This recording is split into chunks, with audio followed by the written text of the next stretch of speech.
Hi, this is Mia from Henna Fixation with your dose of Henna Fix, and today we're going to talk about pricing your henna art. So this is one of those questions that has been asked multiple times. I have been getting emails, I have been getting Facebook messages and Instagram messages, and it has been one of those questions, like I mentioned before, that have been asked a lot of times. And I know I had been meaning to answer this question in a video format for some time, but I decided on taking a language course online, among other things that have been keeping me busy, like gardening and health issues. But yeah, back to that language course. So it is exactly what everyone says. It is difficult to learn a new language, but I am enjoying it. So hey, you know what, you gotta go where life takes you. So back to your question about how to price your henna. This question does not really have a straightforward answer, and the reason is because you guys are in many different parts of the world or in parts of the states. Some of you have asked me about these questions when you are in another continents, and quite honestly, I have no idea how I can help you with that. But I can give you some guidelines, then maybe you'll be able to find an answer for yourself. So the way I came up with my pricing is probably the way that will help you guys. So this is how I did it. I'm in an area where there is no other henna artists, yet. Right? So I am probably the only one who's doing it professionally at this point. And I do it locally, so I didn't really travel out of town. So I had bigger cities around me to look at. There were some artists who were in the northern side, there were artists on the eastern side. I hope I'm right. I am really bad at directions, but they were about 3 and 4 hours away from me, so I had to look at what they were charging. So this was my first step. I said, you know what, okay, now I am ready to price my henna. Now I'm ready to take it as a professional venture. I'm going to see what other artists are charging. So I went as close to my location as I could to see what they were charging. I went on their websites, I went on their, social medias, and just to figure out what it is that was the going price. And not only to see what they were charging and for what amount of coverage the henna was, but also to see how my work compared to theirs. Because, some of them had been doing henna for years, and I was just starting off, and my work, is still not as good as theirs is. So I had to keep that in mind. Yes, some of them are charging like 100 and I don't know, something per hour. If I charge that, it's going to be quite silly. No one will come in. And there are several reasons for that. Number one is my work is still not as good as those who are charging 100 something an hour. So yeah, let's keep that reality check in my mind. And secondly, I have to look at my locality. Where I am, the prices are not that high. Everything tends to be on the cheap side. So if I do charge more, then I'm not going to get any clients, because then I am extremely expensive. So I have to be realistic in the prices. So a quick review of what I just said is I went out of town to look at other artists' work, to compare my artwork with theirs, as well as to compare my local prices with their local prices. Now, if there was an artist that was in town, so there was already somebody who was doing henna around town, I would do probably the exact same thing. I will look at their work and I will see, okay, what are they charging and what am I charging? Now, this is when things can get a little bit tricky as far as ethics are concerned.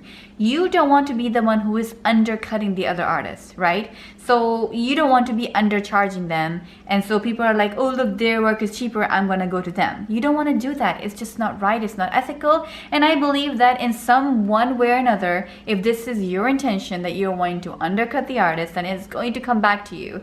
So let's just stay ethical and do the right thing here. So look at the other artist's work, see what they're charging, and compare your work with theirs and see if your work is better or worse, where you are with your art. And be honest about it. Don't try to get that ego down, because we all want to be talking good about ourselves. And if it helps, have someone else compare the work for you.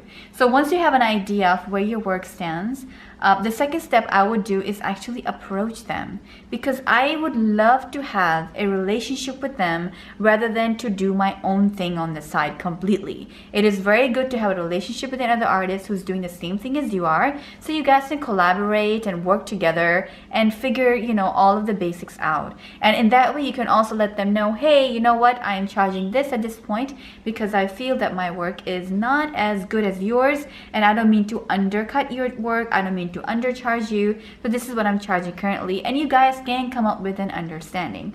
Now let's say that if that other artist has no interest in meeting you or talking to you.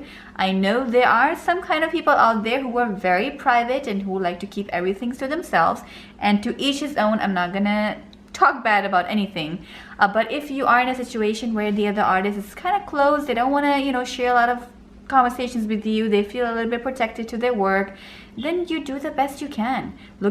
Compare your work and charge it according to your area and according to the level of your work and according to what event you might be doing. So a quick recap again is: look at your surroundings, see what other artists are charging, look at your work, compare your work with those other artists, and then come up with an understanding either with them or without them which seems fair to you as the price should be charged. Each area of the country, they're gonna have their own prices. Somewhere the prices are like, I don't know, $20 for a whole hand because there are just so many of them. I don't know who would do that, but if you are, I feel bad for you, but I wish you the best of luck. So some of them are charging really little, some of them might be charging $50 for a whole hand, some of them might be charging $30 per hand. So it really depends on your area. Look at your client base, see what they're willing to spend. At the same time, the prices do depend on the location or the event that you're doing. So let's say that we're talking at a festival setting here. You are setting up at a festival and you're trying to figure out how much should I charge. Again, that really depends on the festival. You're gonna have to play around with that a little bit. So when you're going at the festival, maybe you can have a flexible price chart. You have some designs that are a little bit less, some designs that are a little bit more, and you're gonna have to do a test run and see which one is selling most.